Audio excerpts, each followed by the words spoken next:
우리는 살면서 이런 말을 한 번쯤은 해봤거나 들어본 적이 있을 것입니다. 내가 당신, 너한테만 하는 말인데 비밀이야, 꼭 지켜야 돼 라는 말을 들어본 적도 있고요. 해보신 적도 있으시죠? 참 이 말을 들을 때 또는 뭐 했을 때 이게 묘합니다, 기분이. 정말 내가 듣는다고 가정했을 때 누가 나를 이렇게 신뢰하는 것인가?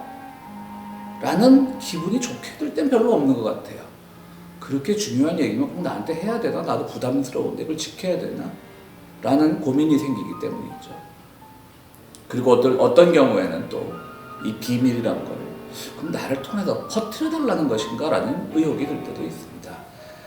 그렇습니다. 참 이 비밀이라는 말 우리 많이 쓰고 있는데요. 뭐 하나님의 말씀 중에서도 비밀이란 말이 많이 나오고는 있죠. 참 오묘한 말도, 오묘한 뉘앙스도 있지만 또 위험한 말이기도 합니다. 누구나 물론 털어놓고 싶은 이야기가 있습니다. 그래서 우리 가톨릭 교회에서는 고해성사라 그래서 신부들 앞에서 자기의 죄를 토해놓고 또 그것이 정기적으로 고해성사에 참여해야만 성도의 의무가 다 되는 그런 교리를 가진 가톨릭 교회도 있고요. 우리 종교개혁 이후에 신교에서는 이 고해성사 제도가 없어졌죠. 왜냐하면 가톨릭 교회의 그 직제와는 달리 우리 개신교에서는 목사나 평신도나 어떤 위계의 차이가 있는 것이 아니라 모두가 평등하기 때문에 누가 누구에게 털어놓고 그런 관계가 아닌 것이죠. 그래서 개신교회는 없어졌는데요. 일부에서 그런 말씀을 하는 분들도 계십니다. 이 고해성사가 없어짐으로써 개신교가 또 종교가 가질 수 있는 어떤 특징적인 면, 장점적인 면을 잃어버린 것도 있다라는 그런 지적도 물론 있습니다. 우리 독일에서 반나치 운동을 하던 그 본회포 목사님이 세운 교회를 고백교회라고 그러죠. 왜냐하면 유럽 사회는 종교세를 다 걷습니다. 그 종교세를 걷어서 그걸로 각 목회자들, 각 종교에 종사하는 사람들 급여도 주고 하기 때문에 다 국가교회가 되죠. 그런데 히틀러 시절 보니까 보네포가 보니까 국가교회라고 하는 것은 결국 히틀러 정부, 나치 정부로부터 돈을 받는 게 되니까 그것을 거부하고 우리는 국가 지원을 받지 않겠다라고 해서 고백교회라는 게 시작이 됐는데요. 그 고백교회 전통은 아직도 유럽에 많이 남아 있습니다. 그러니까 유럽은 종교세가 있어서 교회를 지원하지만 그 종교세 우리는 국가에 예속되지 않겠다라는 그런 의미에서 고백교회를 가지고 있습니다. 이 고백교회 전통에서는 성도가 성도끼리 서로 죄를 토설해놓고, 그러니까 죄를 다 고백하고 서로 용서하고 기도해주는 그런 거를 권장을 하고 있는데요. 사실 일반 교회에서는 그 개신교회에서는 이런 게 참 적용되기 어렵습니다. 말씀드렸듯이 내가 정말 누구에게 어떤 신도에게 나의 은밀한 죄를 고백을 했는데 비밀로 여기왔던 것을 고백을 했는데 참 사람 사는 게 그렇죠. 들은 사람들이 그 비밀은 없다라는 영화 제목도 있듯이 잘 지켜지지 않는 경우가 많습니다. 그러므로 비밀은 없습니다. 사실 비밀이라는 게 존재할 리가 없죠. 요즘 같은 세상은 특히 SNS에 자기도 모르게 무심코 올렸던 것이 다 노출이 됨으로써 나만 보려고 했는데 보기 설정을 잘못해갖고 나만 보기로 했던 것이 대중공개 설정으로 돼가지고 전혀 부끄러운 일들이 고백되는 것도 있고요. 또 곳곳에 CCTV를 비롯해서 곳곳에 전화기를 통해서 감청하는 것들도 있고요. 참 비밀이 더더욱 어려운 세상이 되어버렸습니다. 마찬가지죠. 우리가 스마트폰 가지고 있으면 그걸 위치 지정을 해놓으면 우리가 오늘 어디 갔는지 편리할 때도 있습니다. 내가 기억이 가물가물한데 며칠날 저는 이제 안드로이드 폰을 썼는데 구글 맵을 보면 몇 월 며칠날 어디 갔었지? 맞아. 기억을 되새겨보는 것도 있는데 그것이 노출이 됐을 때 또 개인의 사생활 비밀은 다 사라지는 것이니까요. 오늘 이 시대에 정말 비밀은 더더욱 없는 시대가 되고 말았습니다. 이럴 때일수록 저는 공자님 말씀을 생각하는데요. 공자님이 신독이라는 말을 썼습니다. 그러니까 신은 삼갈신자, 조심한다 그런 거죠. 자기를 경계한다, 자기를 지킨다 이런. 독은 홀로 독자입니다. 그러니까 혼자 있을 때, 누구도 보지 않을 때, 비밀의 공간에 있을 때, 혼자 있을 때 자기를 잘 지키는 것. 그것이 정말 군자의 덕목이라고 공자는 말씀하신 적이 있습니다. 오늘 사도 바울도 에베소서 3장에서 많은 비밀에 대한 얘기를 하고 있는데요. 그 비밀이란 뭘까? 좀 여러 가지로 생각해 보게 되는데요. 사도 바울이 생각하는 비밀은요, 따지고 보면 오늘날 비밀도 아니에요. 그건 일종의 도덕이고 규범이죠. 사도 바울이 오늘 말씀에서 뭐라고 얘기하냐면, 제가요, 창세전부터 있던 하나님의 비밀을 하나 알고 있는데 나한테 알려주셨다. 그러니까 왜냐하면 사도 바울은 그런 약간 컴플렉스, 열등식 같은 게 있었거든요. 예수님의 그 직제자, 베드로, 안드레, 야고보, 요한 이런 직제자가 아니었기 때문에 늘 그들에게 약간은 좀 컴플렉스를 가지고 있어서, 그러니까 늘 사도 바울의 서신에서는 하나님이 나한테 직접 말씀해 주셨어. 하나님이 직접 택해서 사도된 나 바울은 뭐 이런 식으로 얘기를 전개를 하죠. 그러니까 나 같은 사람에게 그리스도께서 비밀을 말씀해 주셨다. 구약의 예언자들, 예수님 시대의 사도, 제자들, 너희들만 그렇게 비밀 알고 있는 거 아니야? 나한테도 말씀해 주셨어 라고 말을 하는데, 그 비밀의 내용이 뭡니까? 오늘 본문에 보면 이방인도 유대인과 상관없이 다 사랑하시라고 하는 거예요. 거긴 남자의 차별도 없고, 부자냐 가난뱅이냐 차이도 없고, 노예냐 뭐 귀족이냐 차이도 없고, 당연히 무슨 바리새파냐 무슨 열심당이냐 이런 차이도 없고, 모두 다 사랑하라고 하는 거예요. 모두 다가 예수님의 구원의 계획에 있다라고 하는 것이 비밀이라고 하는데요. 그래서 오늘날 생각해보면 이게 무슨 비밀이야? 당연한 거지. 그렇지 않아요? 오늘 뭐 차별금지법이란 말도 있고, 그러니까 모두를 다 사랑해야 되는 건 당연한 말인데 왜 사도 바울이 그걸 강조했을까요?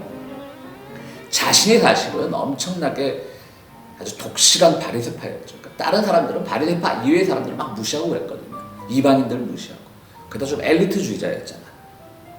그냥 가말리엘이라고 하는 그런 명문가에서 학습을 하고, 유대교 학습을 하고요. 그러니까 그 배운, 요즘으로 말하면 정말 최고의 명문대학 출신인 거죠. 그러니까 자기가 사실은 무시해왔던 거예요. 이방인들 무시하고, 바리새파 아닌 사람들 무시하고, 여자들 무시하고, 뭐 자기가 무시해왔으니까 자기 반성을 담은 말을 이제 비밀이라고 말하는데요. 정말 그러면 이런 오늘 에베소서에서 말하는 그 비밀 말고 진정한 비밀은 뭘까? 그야말로 비밀은 비밀인 거죠. 하나님께서 나를 향해서 세우신 계획이 있을 거예요.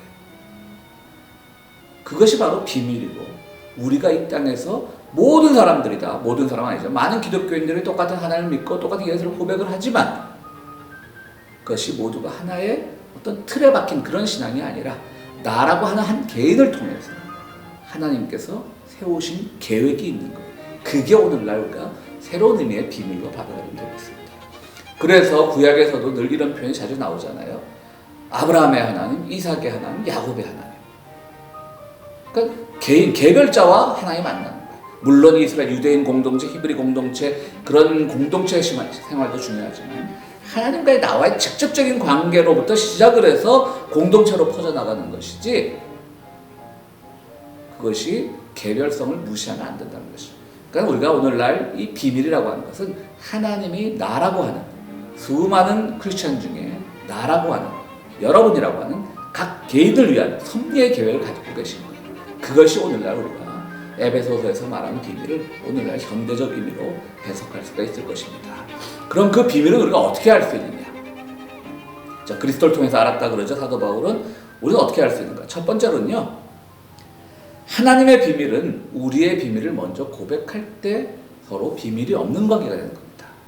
자, 우리 다 나이가 들어서 그런 말 안 쓰지만 어릴 때는 청소년기에는 너랑 나랑 비밀을 공유하는 관계가 돼야 돼. 우리 정말 숨기는 것도 없어야 돼. 막 이러면서 우정을 확인하고 그런 어릴 적 경험들이 있으시잖아요. 하나님과의 우리와의 관계는요, 먼저 우리가 비밀을 고백해야 되는 거예요. 그러니까 우리가 가톨릭 사제 앞에서 고해 성사는 못한다 할지라도 고백교회 신도들처럼 우리 같은 성도 안에서 내 죄를 고백하는 건 어렵다고 할지라도 적어도 하나님 앞에서는 골방에서 기도하면서 내 비밀을, 내가 발표하기 싫은 것은, 사실 표현하기 싫은 것은 죄악된 게 많겠죠. 그런 죄악된 것을, 고백을, 비밀을 털어놔야지 하나님도 우리를 향한 비밀을 털어놓으시는 거예요. 그걸 섭리라고 하는 것이죠. 그렇기 때문에 하나님께서 나를 향한 비밀은 있어요. 근데 나만을 위한 또 비밀은 없어요. 하나님께서 우리 각 개별자에게 비밀의 계획을 가지고 계시지만 너만 알고 있어, 이건 없는 거예요. 세상을 살아가다 보면 똑같은 하나님께서 주시는 그 비밀의 섭리를 공유하는 사람들도 만날 수 있게 되는 것이고요. 그것을 우리가 늘 기억을 해야 되는 겁니다. 예를 들어서 우리가 어떤 큰 사고를 당했는데 많은 분들이 다치거나 사망하고 나만 살아남았다고 할 때 거기서 우리 기독교인들이 참 간증할 때 조심해야 되죠. 물론 그 살아남의 기억은 감사한 거지만요. 그것은 그 안에서 나를 향한 하나님의 섭리를 발견해야 되는데 나만을 위한 계획이라고 생각하면 그거는 죄를 짓는 거예요. 그럼 다친 분들, 돌아가신 분들은 하나님의 계획 속에 없는 겁니까? 저주를 받은 겁니까? 그렇지 않죠. 분명히 그런 경험을 하게 된다면 세상 살면서 그런 경험 안 하는 게 제일 좋겠지만요. 만약에라도 그런 경험을 하게 된다면 그것은 나를 향한 그 안에 어떤 의미가 숨겨져 있을까를 고민해야지 나만 살려주셨어요. 나만을 위한 거예요. 이런 건 안 되는 거죠. 그러니까 우리가 비밀을 털어놓는다고 하는 것은 내 모든 죄악을 털어놓고 그래서 하나님의 비밀을 알아가는 거죠. 그것이 하나님과 나와의 비밀스러운 관계인 겁니다. 그리고 그것은 나로부터 시작하지만 나와 하나님의 만남으로부터 시작하지만 더 나아가 퍼지는 것이고 또 나만 알고 있는 것이 아니라 나를 향한 것인 것. 그걸 기억해야 됩니다. 나만 어떤 특권처럼 하나님이 나한테만 말씀해 주셨어. 그 거짓 예언자들, 이단 지도자들 나한테만 말씀해 주셨어 그러잖아요. 나한테만 말씀해 주신 건 없어요. 나를 향한 건 있죠. 그게 비밀의 첫 번째 원칙이에요. 두 번째 원칙은 하나님의 말씀, 비밀은 우리의 환경 속에서 해석되어야 합니다. 자, 우리가 계시록 있죠. 계시록, 요한계시록. 성경의 제일 마지막 책입니다. 계시록은 영어로 revelation이라고 합니다. reveal에서 나온 겁니다. 그러니까 드러내다. 그러니까 사실 비밀은 없는 거예요, 성경에. 왜? 계시록을 통해서 다 드러냈으니까. 그런데 그 계시록을 읽다 보면 좀 이해가 어려워요. 뭐 큰 대접이 뭐 7대접 큰 대접이 나오고 뭐 7 촛대가 나오고 또 666이라는 숫자가 나오고 이거 뭐야? 그래갖고 또 뭐 요한계시록 강해 그런 뭐 물론 거기 올바른 그런 강의도 많지만 또 이상한 이단 쪽으로 강의하는 분들도 계신데요. 그것은 뭐냐면요. 오히려 역설적으로 요한계시록의 그런 표현들이 어려운 것은요. 그것을 통해서 우리가 반면교사라고 그러죠. 너무 그 문자에 빠지지 말고 그냥 또 7이라는 숫자 그런데 너무 빠지지 말고 666이라는 숫자에 너무 빠지지 말고 그냥 7은 완전수예요.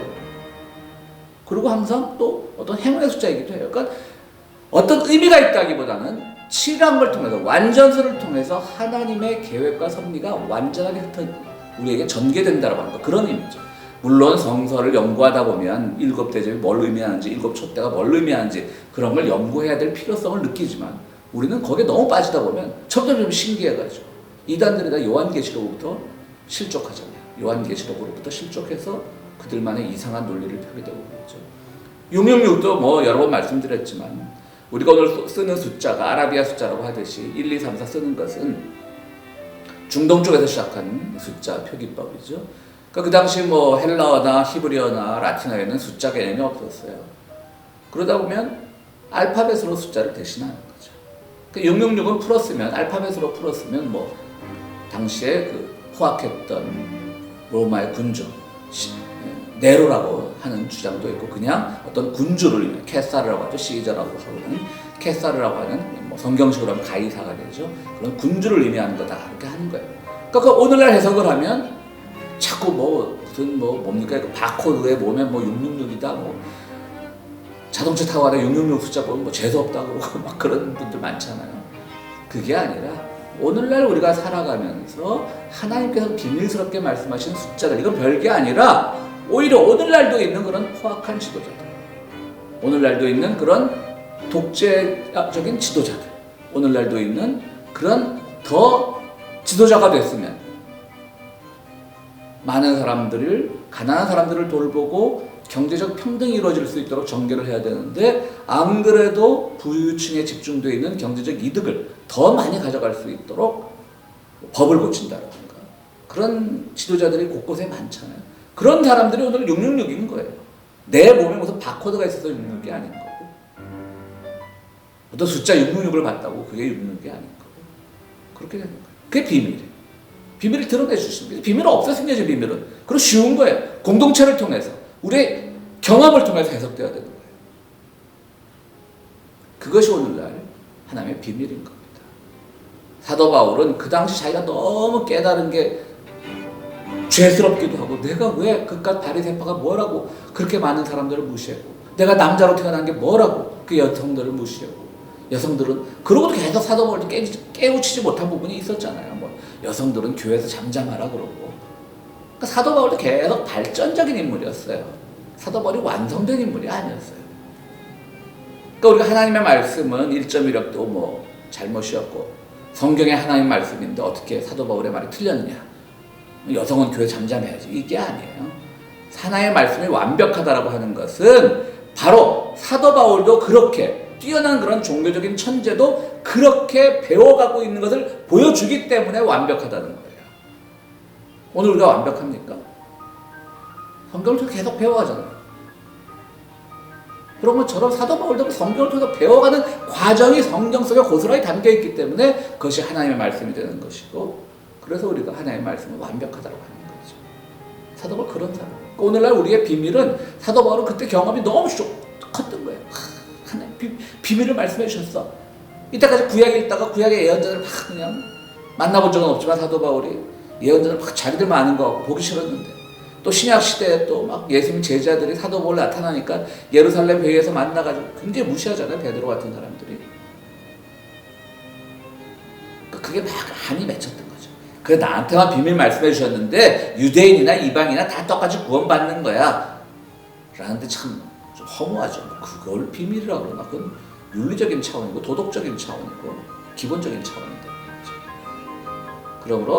그러나 사도 바울에게는 그 경험도 컸기 때문에 그 경험 속에서 끊임없이 하나님의 말씀을 해석하게 합니다. 그러니까 오늘날 비밀은 없어요. 왜 이단들이 많이 생기는 줄 아십니까? 자꾸 비밀스럽게 뭘 주장하니까 이단들이 많이 생기는 거예요. 첫 번째 말씀드렸습니다. 하나님과 우리는 비밀을 나누는 관계가 되어야 되는데 우리가 먼저 하나님께 우리의 비밀을 알아내는 것을 하나님께서 기다리시고 그때 우리에게 섭리로 보여주시는 것이고, 두 번째로 오늘날 이제 모든 비밀은 없어졌고 계시로 올 것들이에요. 그러므로 오늘날의 비밀은 하나님께서 성서를 통해서 말씀하시고 이 사회를 통해서 말씀하시고 역사를 통해서 말씀하시는 이 모든 것들을 오늘 우리가 해석해 나가는 거예요. 그게 비밀을 풀어나가는 방법이에요. 세 번째로 하나님의 비밀은 지킬 것이 있어야 됩니다. 사실 여러분 비밀의 역설이란 말이 있죠.